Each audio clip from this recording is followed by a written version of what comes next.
side. It's Mark. It's Michelle. This is Mark and Michelle. It is. How are you guys tonight? Okay. Great. And we're Glad doing to hear good. it. Again, we're the Night Owls. That's not our last name. We are going to talk tonight about Why autism is difficult. And Right. we're going to break it down. we are. Tonight is about physical issues. Yes, we're going to talk about the physical issues involved with autism. Hey, Marlo. Hi, Mom. Teresa. Teresa. Thanks for joining us, guys. Well, gals. And we're talking about the physical. Amy joined us tonight. Hey, Amy. Hey, Amy. We're going to talk about the physical issues tonight. You know what? I think your chair needs to go up some. Oh, maybe. Why do I look like I'm in a canoe? You look kind of short. Yeah, there we go. Okay, now we can see Mark. I don't want to do the John Travolta sexy thing. So Okay. physical issues. Why Physical- autism is difficult. Right. All right. I am going to take some of my symptoms, and talk about those in a minute. But I want to start with physical issues that I've got here on a presentation. Moderate to severe sleep issues. That's a big one. When Michelle and I were running a support group for autistic adults, I heard them talk a lot about sleep issues. They'd wake up during the middle of the night and couldn't go back to sleep, or they would only sleep a few hours and then couldn't go back to sleep again. Or had trouble going to sleep. They had trouble Stay going up till to sleep. 3. Right? It was almost as if the sleeping mechanisms in their brain were broken, and I imagine that they probably were. I'm sure mine was as well, because I didn't have a regular sleep schedule.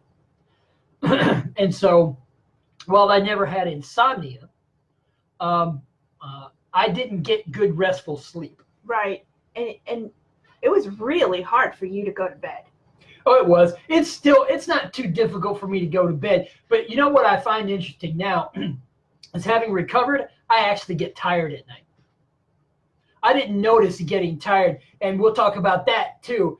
Sensitivity to pain, sensitivity to tiredness, that kind of thing. We'll talk about that. But I just didn't know when I got tired. And yeah, melatonin is good. It didn't really work for me. Yeah. Worked well for Michelle, I think. But even when I was recovering, did we take it when I was full autistic? Yeah, I think we did. Yeah, it didn't work for me.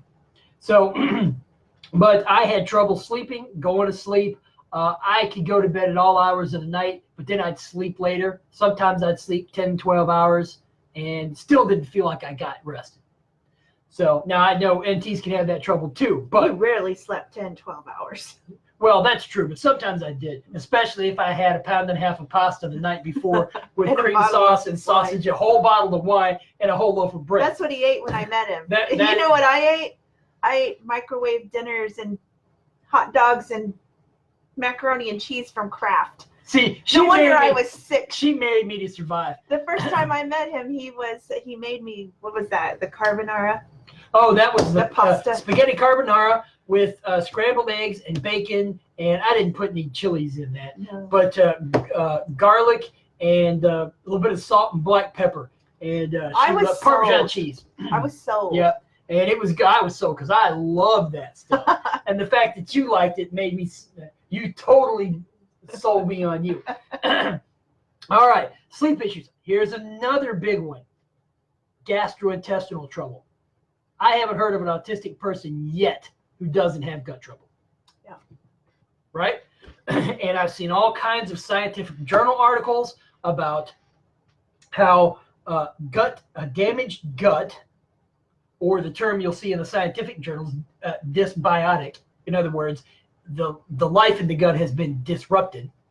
A dysbiotic or a damaged gut goes hand in hand with autism. Now, that may not be true for all people with autism, but almost every person that I've encountered with autism has gut trouble, period. They just do. Other people have gut trouble. I mean, you guys probably know people who have Crohn's disease, irritable bowel syndrome, stuff like that, and yet they don't have autism. But I'm talking specifically about autistic people with gut trouble. Now, that can be diarrhea, that can be constipation. They have poor immune systems because, like I've talked about in the past 2 nights, so much of your immune system is in your gut for a reason, to fight off the bacteria and viruses that are in your food, right? So if your gut's damaged, so is your immune system, at least most of it. Let's see here. Oh, let's talk about hypo and hypersensitivity. All right. Me, I could be overly sensitive to loud noises. I could also be overly sensitive to quiet noises. Yes. Right? Now, your kids may have the same issues, or they may have one issue or the other. A loud noise may scare the crap out of them. I didn't like fireworks. And I don't mind them now. It's not a problem for me. But I didn't like fireworks when I was autistic. Now, they're not a problem. Even 6 years ago, you didn't like fireworks. Yep, and I wouldn't go see them. Yeah. Now, they're not a problem. Those loud, flashy ones with the loud bangs, I those don't like those. Those mildly annoy me, but that's it. I mean, I don't feel like I have to run anymore, But quiet noises, even still, if there's a quiet enough noise, I'll start looking around like a squirrel, waiting to be attacked by a cat. But quiet noises still quickly catch my interest. So what causes that? Because it's so quiet, which I don't know why that would necessarily be the case. But very quiet noises, because they're unusual, I think. Well, it's probably heavy metals. It's probably. Oh, you're talking about that kind of cause? Yeah. Oh, you're talking about the physical causes of. It's probably all of the reasons. Heavy metals, viruses, and liver. Well, a backed up liver causes the heavy metal deposition in your brain and the viruses. But yeah, the heavy metals being in your brain are going to make your nerves all haywire, and so they won't be working correctly. And also viruses with the neurotoxins. Well, viruses with the neurotoxins, they're going to make your nerves go haywire, yeah. And they're going to damage your nerves. Yeah. Neurotoxins damage your nerves. Yes. That's why it's called a neurotoxin. Basically a nerve poison. So let's move on. Oh, other hypo or hypersensitivities. I didn't have much trouble with cold. Feeling cold? Yeah, I hated the heat, but cold didn't bother me. I could go out in a short sleeve shirt. Unless it was bitterly cold, it didn't usually bother me. And something else I could do that I cannot do now is I could reach into boiling water and pull something out of it with just my bare hand. Yeah, I thought he was Iron Man. Yeah, now I can't even reach in a teacup that's maybe 170 degrees and pull the bag out. That shocked him.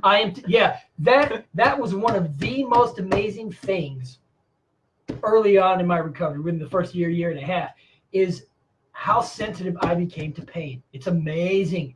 You will become sensitive to pain, but that pain winds up being a motivator.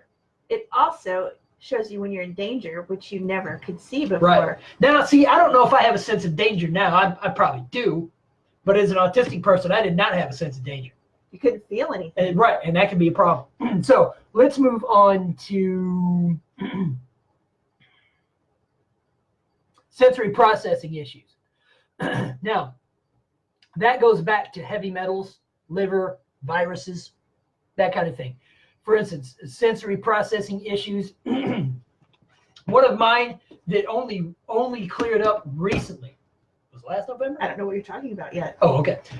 Me getting pissed off when somebody tries to talk to me and somebody else is trying to talk to me. Wasn't that this past year?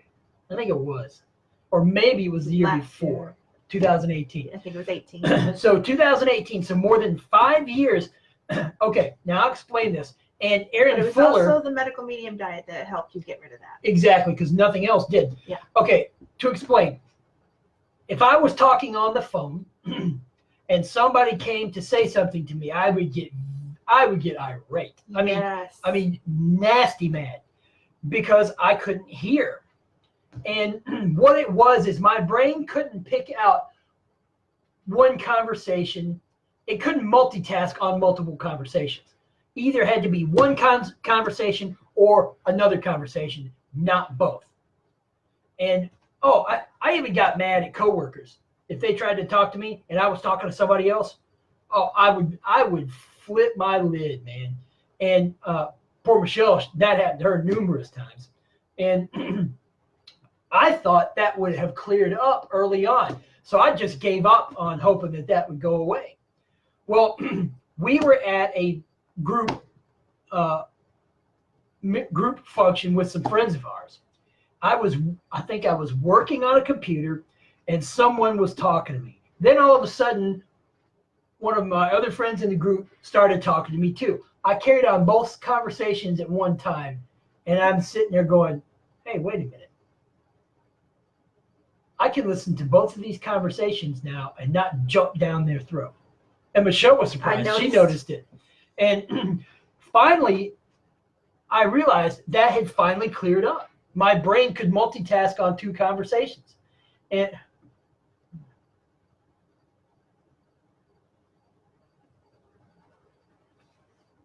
results started, okay. Nada, what results and what protocol? Because with the GAPS diet, we started seeing results within 6 weeks.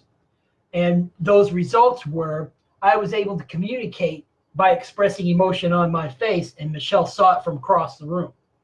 That was on GAPS.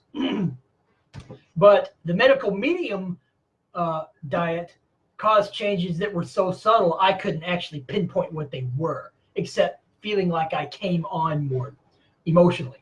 So I don't know if that answers your question, Nada, but if you need to be more specific, go ahead and put it here.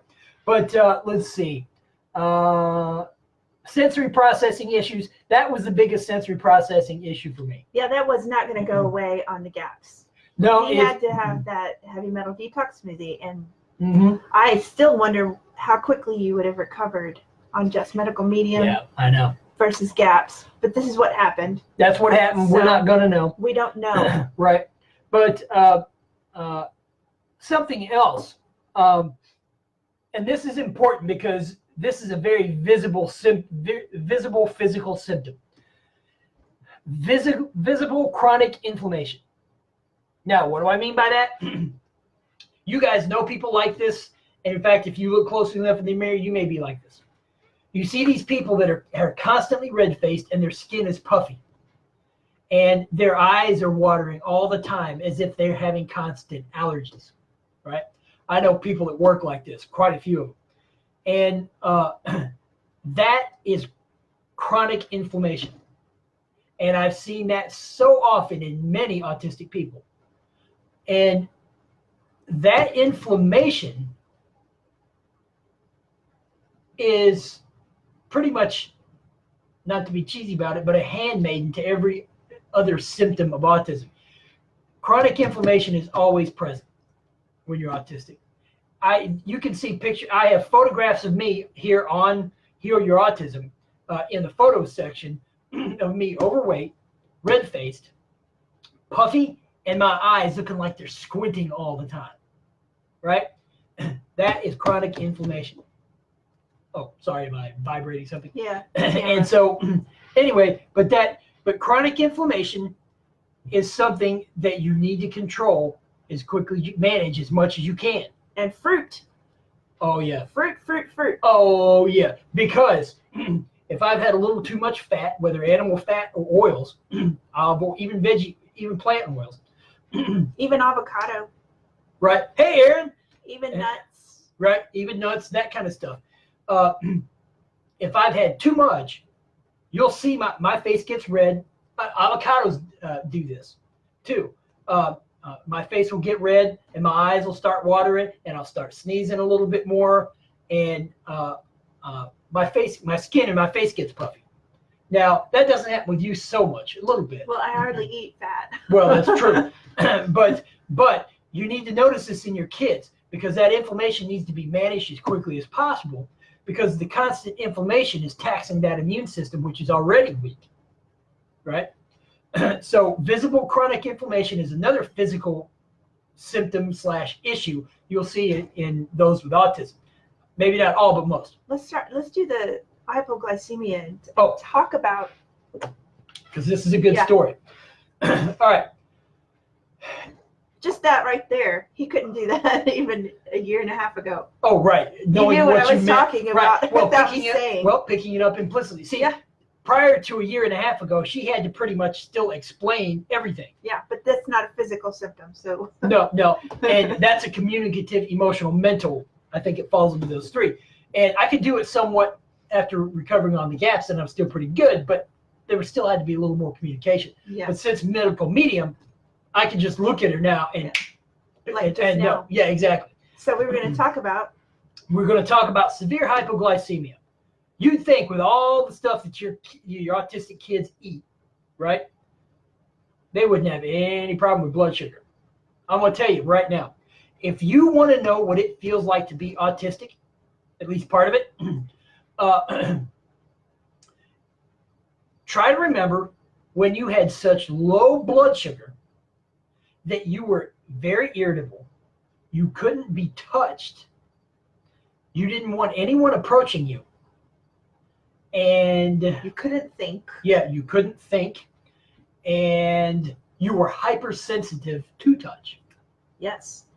And your perception was skewed. Your perception was skewed as well. See, that's 6 symptoms, 6 physical symptoms of severe hypoglycemia. If you can remember a time when you had severe hypoglycemia like that, and remember how that felt, that's how your autistic loved ones feel all the time. Yep. We didn't know this until Mark had recovered so much and then had an episode of hypoglycemia. Well, we both had severe hypoglycemia at one point because we neglected to eat when we needed to. Right. And we were going over to my mom and dad's. And he said, this is exactly what it felt like to be autistic. And I she was like, holy cow. Right. That's awful. Because as an autistic person, I was constantly grumpy, irritable, whatever you want to call it, curmudgeonly. That's what a lot of people, I had people get me curmudgeon dictionaries, because I was that curmudgeonly. But couldn't be touched. Don't hug me, don't touch me, don't get near me. Let's see. Oh, couldn't think. So I couldn't come up with words. I couldn't conversate. Nothing.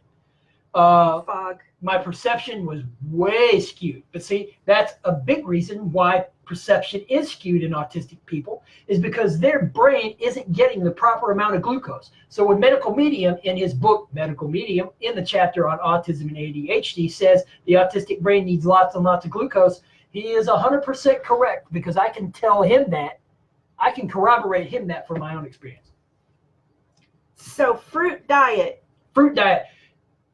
I used to make fun of vegans and vegetarians and stuff like that. Yep. Now I don't. Because being a fruitarian, if that's what you want to call it. It is a thing. I think it's a thing. If you want to be a fruitarian, that will do more. Raw fruit has done more healing for me in the past year and a half, I think, or as much at least, as on the gaps. Oh, way more than the gaps. Okay, well, she's able to see it from the outside. Well, just look at me also. With the Well, gaps. true, because gaps just made you sick. Made me real sick. Yeah. So let's see. Other physical symptoms we might want to talk about. Adrenal fatigue. Okay, adrenal fatigue. I think adrenal fatigue is going to go right in, is going to explain why moderate to severe sleep issues are a problem. And Right, because the adrenaline is on too much.